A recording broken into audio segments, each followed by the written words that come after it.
This is a full story. Puppy wishes you all a happy and enjoyable story. I reunited with Rockey at a class reunion. He was with his current girlfriend, who resembled me a little. Everyone was saying she was my substitute. His girlfriend, with red eyes, stood up and ran out. He stood up and coldly said to me, "I've known her longer than I've known you." Without hesitation, he turned and chased after her. Later, holding a photo of my back, he asked, "Is this really you? Does it matter?" He saw the framed photo on the TV of me wearing the same dress, and his eyes turned red. He said, "Hailey, I mistook you for someone else." I nonchalantly asked, "What does that have to do with me?" The moment he suggested breaking up, my life was completely detached from his. "Why didn't Rockey come with you?" I paused for a moment, then replied, "We broke up.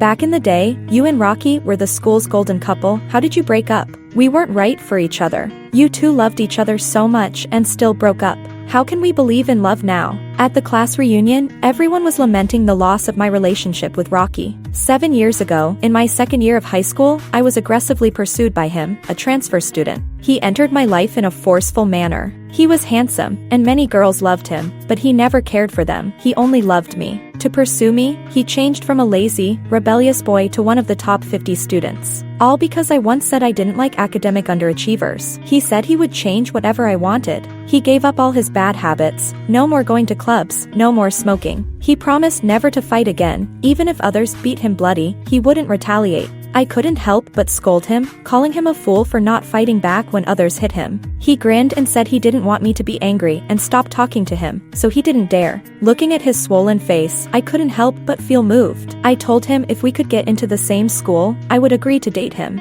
During the college entrance exams, he worked so hard that almost all his time was spent studying, just so we could go to the same school. After the exams, at a gathering, he serenaded me with a guitar, singing "The Rest of My Life," confessing his love in front of everyone and asking me to be his girlfriend. I truly fell in love with him and agreed to be with him. Our love became widely known at school, and everyone said Rockey was the epitome of pure love. As others were lamenting the end of our relationship, Rockey entered, with another girl, Serena, by his side. Serena looked a little like me, both in stature and appearance. Rockey carefully pulled out a chair for her. "Serena, sit here." He sat diagonally across from me. When he saw me, he only gave me a quick glance before looking away. It was like we were strangers. My heart couldn't help but tremble. 6 years of love had left no trace on him. Serena picked up a small lobster, wanting to peel it, but he slapped her hand away. "Serena, your hand injury isn't healed yet. You can't eat this." Serena raised her hand, pouting, "Just one, please." He reluctantly peeled it for her and placed it in her bowl. I blinked, feeling sour. He had once promised only to peel lobsters for me. Promises really are the most unreliable things in the world. They can be broken at any time. People around us, seeing Serena looking like me, couldn't help but feel sorry for me. I had been with him through the hardest times, and now that he had achieved success, had power in places like North City, he had broken up with me. Breaking up with Hailey, but still can't let go of her, and found a girl who looks just like her. Hailey suffered with you for so many years, and now that you've succeeded, arguments are inevitable. You could still get back together. Their voices weren't loud, but the room was small, and everyone could hear clearly. Serena's eyes turned red when she heard those words. She looked at me, her eyes full of jealousy, and tossed the unfinished lobster aside, running out. Rockey immediately stood up, scanning the room. Finally, he looked at me coldly and said in an icy tone, "I've known her longer than I've known you." Then, hurriedly, he chased after her. His words were like thunder, leaving everyone in the room stunned. I became the joke of the reunion. His meaning was clear. I was the substitute. All the affection I had received was just because I shared some resemblance to Serena. Who were they to criticize her in such a situation? Under such gazes, I awkwardly chose to leave first. All the past affection had turned into blades, stabbing into me, leaving me bleeding. The 6 years I spent with him had completely become a joke. As I left, I saw Rockey catch up with Serena. He pinned her against the wall and held her tightly. She kept pushing at his chest, but slowly, she stopped. When he released her, there was a smile on his face. "Why were you running?" Her face was full of grievance. "They all say I'm your ex-girlfriend's substitute. I do look a little like her, but I can't accept being someone else's substitute." She was about to cry again, and he kissed her face, just like he had done so many times to comfort me when I was angry. "Fool, why believe what they say? Didn't we know each other 10 years ago? I've always only liked you." I felt an icy chill run through my body, all my blood rushing in the opposite direction. He had always only loved her. What was I? What were 6 years of love? Was it just bad luck for me? Why did I unknowingly end up as her substitute? It turned out, his sudden change in attitude, his urgency to break up with me, was because he had found his first love again. 3 months ago, after we visited his hometown together, he started becoming absent-minded and distracted. He changed his phone password, which used to be my birthday. When I asked him, he was defensive and asked why I had the right to check his phone, claiming he needed privacy. I had never reacted like this before when I'd borrowed his phone in the past. That day, I didn't intend to check up on him. I simply lost my phone and wanted to use his to call mine. I wondered if I had truly disrespected him. That day, I promised never to check his phone again. But after that, I noticed many signs. The cushion in the passenger seat was no longer mine. He said it was from giving a colleague a ride. Then, a month ago, I found a lipstick mark on his shirt collar. I completely exploded and asked him whose it was. He claimed it was from a female colleague who got drunk at a social event and he accidentally got some on him while helping her. That night, we had a huge argument. I slapped him, my sharp nails cutting his face. He looked at me coldly and said, "Break up. Look at you now, just a senseless shrew." I broke down and cried, "If we break up, don't ever come back to me." He sneered and left without looking back. He never once came back to reconcile after an argument again. I thought that once men had money, they changed. He now had the means and started being attracted to other women. But it turned out, from the very beginning, he had never cared about me. I was just a substitute for his first love. Now, looking back, those 6 years were a complete illusion. He had never loved me. The humiliation and pain surged in my heart, unbearable and intense. It hurt even more than when we broke up. I couldn't hold back anymore and rushed forward, slapping him hard across the face. Rocky's face was turned to the side by the slap, and his first reaction was to pull Serena behind him. That action stabbed at my heart again. Once upon a time, he protected me like this, afraid others would hurt me. Now, I wasn't the one in his heart anymore. He was even afraid I might hurt the woman he cherished most. I forcefully took in the surrounding air to ease the suffocating pain in my chest. All these years, was it all just an act? Did you never love me? He touched the spot where I'd slapped him, his expression cold and terrifying. He said to me, "If you need to ask so clearly, we broke up that night. These years, it wasn't me spoiling you. What have you ever given in return?" I felt a heat in my eyes, and I tilted my head back, holding back tears so I wouldn't cry in front of them. 6 years, how could I not have given anything? When he was determined to study hard, I stayed up late copying my own and other top students' notes. I placed those notes on his desk so he could improve his grades so quickly. His first bucket of money after graduation came from me selling my mother's gold bracelets, rings, and jade bangles. When a crisis came, I mortgaged my house to lend him money. When others made him drink and he passed out, I picked up the bottle and kept drinking, forcing myself to keep drinking until I had to vomit, then came back and kept going until my stomach was perforated. It was then that the deal was signed. The company improved, slowly getting back on track. I stood by him through those hard times. And in order to help him better focus on his career, I neglected my own development, and today I am just an ordinary office worker. Now, he says I didn't give anything over 6 years. I angrily asked, "Has your conscience been eaten by a dog?" He said to me, "Hailey, someone like you only wants more money." He wrote a check for $1 million and tossed it at me. I didn't understand what he meant. "What do you mean? You should be clear. You were one person back then, but from now on, I don't want to see you again." That slap and the check, consider them my repayment. You didn't lose out with me these years, but you're not fit for the position of Mrs. Rockey. Serena stood behind him, smiling smugly, making a cutting gesture across her neck. Looking at her making that gesture, I gradually remembered someone. A man who had tormented me for a long time and almost ruined my life. I was trembling uncontrollably, staring at Serena. "Who are you?" Serena changed to a scared expression, holding Rocky's hand, as if terrified.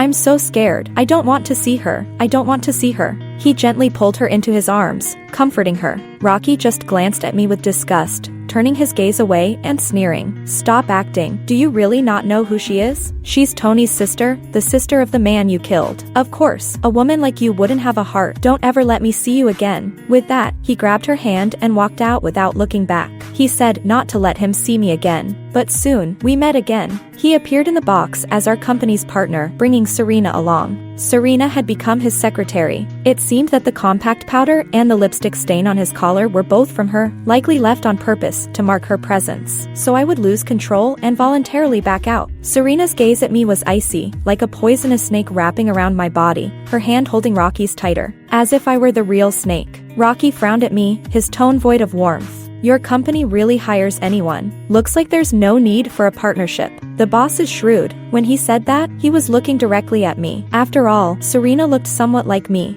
He immediately patted my back, forcing a smile. Hailey, why don't you pour Rockey a drink and apologize? I kept my professional demeanor, unwilling to let personal grievances affect the company. After all, when business was bad, the boss kept me on and even lent me money for my grandmother's treatment when I was broke. I poured a drink and held it out to Rockey. Rockey, let's not let our personal matters affect the company's. Drink this, and we'll handle the rest privately. Rockey stared at my outstretched hand, remaining silent. After a long pause, he took the glass from me. Do you still have feelings for her? You're soft-hearted, aren't you? You still love her, don't you? Serena's voice sounded small but unmistakable. Of course not. He immediately denied it, afraid even for a second that it would upset her. Then his voice turned icy cold. Drinking just doesn't seem interesting. I clenched my fist, trying to control my emotions. Then what do you want? Ask Serena what it would take for her to forgive you for your mistakes. I haven't done anything wrong. What exactly has she said to you? Serena snatched the drink from Rocky's hand and threw the entire glass in my face. The crimson liquid splashed on my white shirt, glaringly bright. The wine was cold, but as it flowed down my chest, my heart burned with pain. Their eyes all turned toward me, humiliating me as if I were being publicly executed.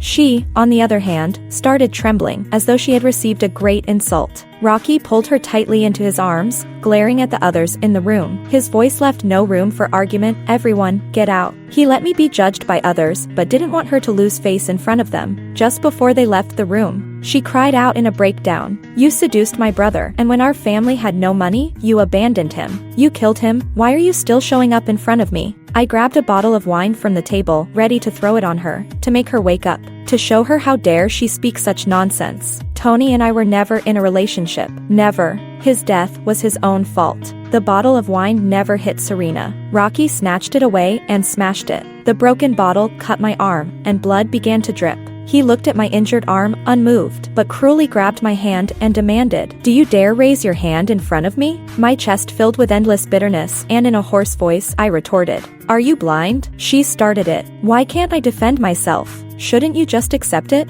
I couldn't help but laugh. How ridiculous. I laughed so hard that tears fell. Rockey, you believe everything she says? Have you ever checked the truth? I've seen the photos you took together. You look so happy. You knitted a sweater for him with your own hands. I have the same one. You even wrote love notes for him, filled with affection. You enjoyed watching the man fall for you. These were all things Tony had forced me to do, and now they were taken as proof of my love for him. Just because he saw those, he believed her words without even checking the truth. Is that the truth? Let me tell you what the truth is. The truth is completely different from what Serena claimed. She twisted the story, portraying me as a woman who seduced her brother and then callously abandoned him. Tony, a man who stalked and harassed me. That period of my life, buried deep in my heart and intentionally forgotten, was like Pandora's box being opened. She even said I caused Tony's death. How ridiculous. It was Tony who harassed me like a ghost. I only lent him a pen when he didn't have one. He said he liked me. He surrounded me with heart-shaped candles, bought 999 roses, and confessed his feelings under my dorm building. But at that time, I wasn't interested in romance. I just wanted to focus on my studies. And with his high status, he was not suited for a simple person like me. I didn't feel any attraction to him, so I rejected him. After I rejected him, he made a slashing motion across his neck, silently telling me, "You're dead." Then my life fell into a long nightmare. Tony cornered me in an alley, pinned me to the muddy cement ground, and grinned at me. He would grab my chin, inspect me, and call people to slap me across the face one by one. He broke my fingers, causing excruciating pain, and then called in the best doctors to fix them. He always watched me with a look of cruel enjoyment, rhythmically tapping his pen. He smiled viciously and arrogantly, yanking my hair and forcing me to look up at him. "Hailey, you're lucky I even gave you face. How dare you reject me? You think you're something? Just because you're a little pretty, you've got airs. You're nothing but garbage. Now I'll slowly play with you. The game is just beginning. The love of a pathological person is truly terrifying." I refused to surrender. I told the teacher, but the teacher did nothing. I wanted to report it to the education department. He threatened me with my family and forced me to compromise. I was raised by my grandmother, who collected scrap for a living, and he had people knock over her cart.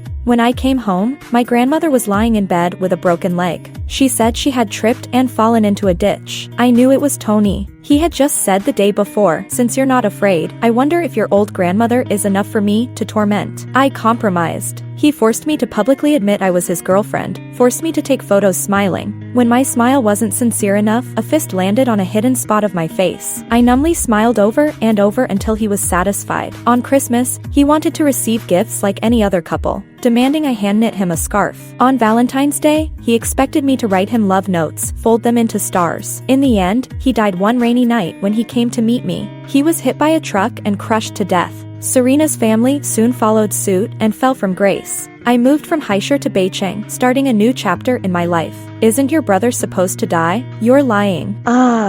Gee, don't believe her. She's the best liar. Serena grabbed Rockey by the collar, her eyes red as she said, my brother was the best person in the world. How could he do such a thing? Then, as if she had been triggered, she fainted. Rockey hurriedly scooped her up and was about to leave the room. I stopped him. She's acting. Don't believe her. He pushed me aside, and I crashed into the door, my back aching, my eyes filled with restrained tears that finally fell. You don't believe me, do you? I only believe what I see. Anyone can tell a story, he said as he walked away with her without looking back. Since you only believe what you see, why don't you go investigate? He didn't respond. I was fired from the company. The boss gave me N+1 compensation. It was clear someone had intervened. After so many years, the compensation was about 200,000. I could take a proper break. On the day I was fired, Serena messaged me, wanting to meet alone. When I saw her message, I wanted to block her immediately. But the next message came in quickly. Don't be in such a hurry to block me, I might have something you're interested in. Then came a photo. It was a photo of me in just my underwear, with the word bitch carved into my back with a small knife. Anger, pain, and unbearable memories flooded back, repeatedly stabbing at my brain. I gripped my phone so hard that it made a noise. You know Tony's death had nothing to do with me. He got what he deserved, so why was she still haunting me like an evil spirit? If you don't want your colleagues or family to see this photo, or even worse, you better show up on time. Another threat. My grandmother has heart disease and a heart transplant. I couldn't let these photos disturb her. She's elderly and can't handle any kind of shock. When I arrived, I was drugged and knocked out. When I woke up, I found myself in a deserted warehouse, my hands and feet bound. Serena stood before me with a baseball bat, looking down at me. She raised the bat and lifted my chin. Back again? What do you want from me? To avenge my brother? Why should you, a bitch, be able to live after he's dead? I couldn't help but let out a ridiculous laugh. Crazy people are always from crazy families. Are there such genes in their family? My laughter enraged Serena. She struck my back with a bat, knocking me to the ground. Her face was twisted with rage. My brother just loved you. Why did you hurt him? If he hadn't gone out that day, he wouldn't have died. And our family wouldn't have been so devastated by his death, caught off guard and ruined by our rivals. Do you know what kind of life I've been living these years? I was taken by our rivals. He watched me grovel like a dog to please them. Eventually, they got tired of me and sent me to Southeast Asia to entertain people. If I didn't meet their expectations, I'd be beaten and electrocuted. You ruined my life. I was supposed to be a rich and lofty princess. Everyone should have adored me. I finally made a man love me there, manipulated him to let me go, and ran away as fast as I could to return to my country, back to the North City. Hearing her words, I smiled in satisfaction. Serena was not innocent in bullying me, not in the slightest. She was jealous of my good grades, so she teased and ripped up my textbooks, then happily showed them to her brother. She wanted me, the good student, to come last. I was forced to hand in a blank paper. She made me run errands for her, buying bubble tea. If it was cold, she'd say it should be hot, then say she didn't want it anymore. She kept forcing me to drink those bubble teas until I threw up. She and a group of people laughed at me. Poor thing, never even had bubble tea. Now she's drinking it till she throws up. I once thought the idea of carving words into my back was Tony's, but now it seems the photos ended up in Serena's hands. Back then, it was her who had a group of people drag me into a room and specially took photos. Your whole family deserves it. Why do you think you have the right to laugh? What right do you have to laugh? Serena went wild, swinging the bat again, hitting me so hard I could taste the blood in my mouth. My body was in so much pain I could hardly move. She smiled even more wickedly. I came to the North City, found you, and purposely made my face resemble yours. In just 2 months, he fell for it. Since you ruined our family, I'll make you taste what it's like to have nothing. Being betrayed by a 6-year boyfriend must hurt, huh? Let's see today if he'll save you or save me. Will he personally send you to your death? As she spoke, she reached into my body, pulled out my phone, and deleted all the messages and photos she had sent me. Not satisfied, she even burned the phone. Then, calmly, she took out her phone and called Rockey. I lay on the ground, trying hard to keep my eyes open, watching her perform with perfect acting. She sobbed in fear and yelled into the phone. Yi, I've been kidnapped. I'm so scared. I think I saw Hailey. After screaming, she calmly hung up the phone. She had people tie her up too. Then she started pouring gasoline around. She untied me. I collapsed on the ground, too injured to move, slipping in and out of consciousness. Brother, I can finally avenge you, Serena said excitedly as she lit the fire. The flames quickly spread. I choked on the smoke and woke up from my unconscious state. I wanted to move, but the thick smoke made me even weaker. The door of the abandoned warehouse was pushed open. Rockey, dressed in a black suit, his hair completely wet, had a look of urgency on his face. When he saw me lying on the ground, he froze for a moment. I weakly called out 2 words, save me. Yi, I'm so scared. My hands and feet are tied. She's gone mad. She wants to kill me. He saw my hands and feet were untied on the ground. In an instant, he made a choice. Without hesitation, he picked up Serena and left the burning scene without looking back. I watched his back, tears uncontrollably streaming down my face. I thought I had already been hurt beyond measure, that I no longer cared about any decision he made. But the sharp pain in my heart told me it still hurt. It turns out a man really can say he doesn't love you and walk away, even watch you die in front of him. All those years together meant nothing compared to a few words of slander. He never understood what kind of person I was. All the love we once had shattered like bubbles. I seemed to see him again, that summer when I first met him, wearing a white shirt, reaching out to me, smiling as warmly as the morning sun, saying his name was Rockey. His clear amber eyes shone into my heart. He walked with me through countless dark nights after class. He helped my injured grandmother to the hospital. He told me he loved me and would always love me, regardless of anything. The hot chestnuts in winter, the melted ice cream in summer. He was beaten, bloodied, but said he loved me and wouldn't use violence anymore. After the college entrance exam, he saw me under a tree and ran toward me without hesitation, hugging me for the first time. He said he felt he did well in the exam and soon we could be together. He patiently learned how to cook porridge to take care of me when I had a fever, staying up the whole night. Scenes from the past flashed quickly in my mind, and finally, I saw him tell me we would never meet again. He slowly pulled me from the abyss of fear with his actions, telling me he was different from others, and that he would love me with all his heart. But just as I was about to see the light, he pushed me down with all his strength, sending me into a deeper, darker hell. This time, I knew, deep in my heart, the boy I once loved was truly, completely dead. Dead the moment he chose to believe others instead of me. Dead the moment he told me he never wanted to see me again. Dead in this fire that was about to drown me. I knew the only one I could rely on was myself. I picked up the shards of the phone that hadn't burned completely from the ground and dragged them across my arm. The pain was enough to wake me up a little. As I scratched the ground, my fingers bloody, trying to crawl out of the fire. But the flames kept getting bigger, so much so that I thought I would die here. In the end, I fell into unconsciousness. The police saved me. Luckily, I had called the police when I went to the meeting. Otherwise, I would have died in the fire. But the 2 men who kidnapped me had been paid by Serena and then turned on me. They insisted I was the one who ordered them to kidnap Serena. With their testimonies and my fingerprints on the gasoline cans and baseball bats, they claimed I was the one who orchestrated it. She's crazy, kidnapping herself and calling the cops. Who knows if you planned it all? The kidnappers even said I paid them to blame Serena as the mastermind. Afraid of harsher punishment, they reversed their story. I was arrested as a suspect and charged as a criminal. At the trial, Serena thought she was safe after destroying my phone. With the 2 bribed kidnappers and no surveillance, she believed she could twist the truth. On the day of the hearing, my lawyer presented the evidence my friend Alice had sent me. I had set up automatic cloud backups the day of the meeting. Not only those 2 texts, but also everything Serena had said before the arson was uploaded to the cloud. Before I went to meet her, I had made sure Alice would call the police. When Rockey heard the recordings, he realized I had been wronged. His so-called white moonlight was never innocent. I was acquitted on the spot, while Serena was arrested for kidnapping, false accusations, and intentional harm. As we brushed past each other, I whispered in her ear, "Do you know why there just so happened to be a truck that night?" She immediately tried to break free from the officers, attempting to strangle me. "It was you, wasn't it? You planned everything from the start." "It was me. I had studied the road conditions carefully. The driver often beat his wife, and when she came to sell scrap, she complained about him.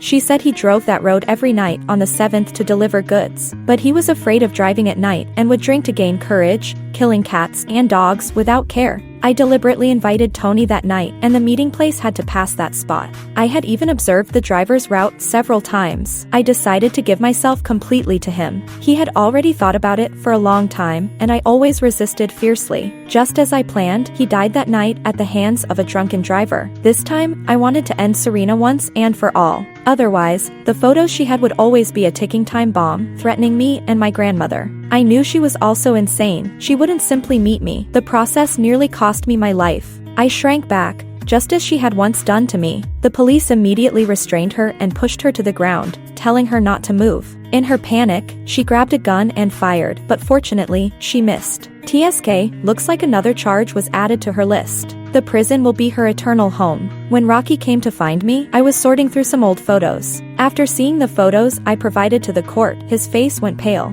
When I saw him, my gaze was cold, even somewhat disgusted. "What do you want?" He held a photo in his hand. It was a backshot of a slender figure in a white floral skirt, short hair, backlit. He trembled as he spoke. "Hailey, is this really you?" Looking at his expression, I laughed softly. "Does it matter?" He saw a front-facing photo of the same dress on my TV frame, a picture taken 10 years ago, and his eyes reddened. He said, "Hailey, I mistook someone else for you." I asked casually, "What does that have to do with me?" I thought Serena was the one who saved me, because she had that backshot of the girl in the white dress on her phone. Rockey told me that when he was 15, his house caught fire. A girl in a white dress helped him out of the flames when his mind was hazy. He vaguely remembered the floral skirt and a patch of gardenia. Later, he saw the same photo in Serena's phone. He thought she was the one who saved him that day. But in the trial, after seeing the evidence photos, he realized that person was me. I looked at him calmly and said, "But you left me in that fire. I almost died." As soon as the words left my mouth, his face turned as white as paper. The day I wore that skirt was the first time I met Tony. He said that when I borrowed him a pen in that white skirt, I looked like an angel fallen to earth. It was also in that skirt that Serena and her gang forced me to strip and branded me with the word slut.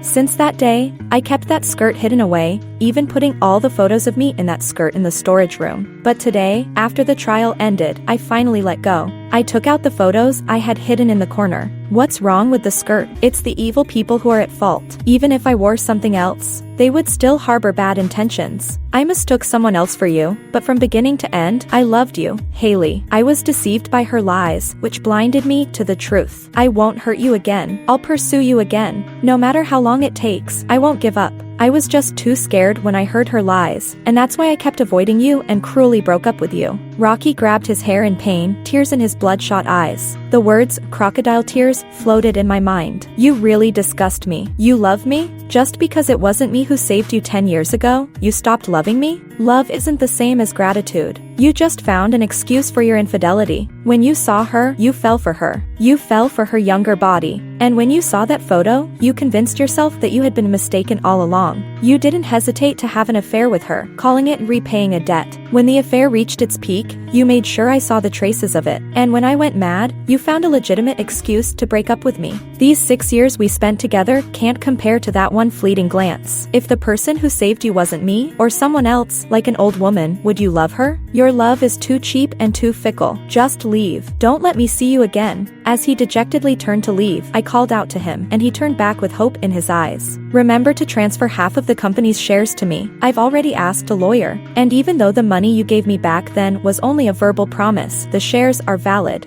Your measly $1 million isn't enough to compensate me for all these years. All these years, because I loved him, I couldn't bear to delete any of the messages about him. Instead, I found the chat records where he promised me that when the company grew, I would become the largest shareholder. I'll do it. I hope you keep all your promises. Do you remember what you said about the consequences of betraying me? He stood there, stunned, staring at me for a long time. Finally, he said, Hailey, if I keep my promises, would you still love me? I answered ambiguously, maybe. I wasn't in a hurry about the shares. With the previous $1 million+ severance pay, I had enough to enjoy life for a while. I asked Alice to accompany me on a trip to Bali. Just before we boarded the plane, Rockey called again. I answered. After a moment of silence, he said, Hailey, can you come meet me one last time? No need. His voice was choked with emotion. I'm about to fulfill my promises. Will you forgive me? No, never. Once betrayed, always untrustworthy. I hung up the phone. As the plane landed, the news on TV announced that the rising star of North City, CEO of the R Group, had died of carbon monoxide poisoning this morning at home, and he was already breathless when found. The next moment, I received a call asking me to inherit all of Rockey's estate. I agreed, saying I'd do it after my trip. A new chapter of my life was about to begin, Hailey, reborn. The end. If you like Puppy's story, please follow and like it. Updated every morning at 9 a.m.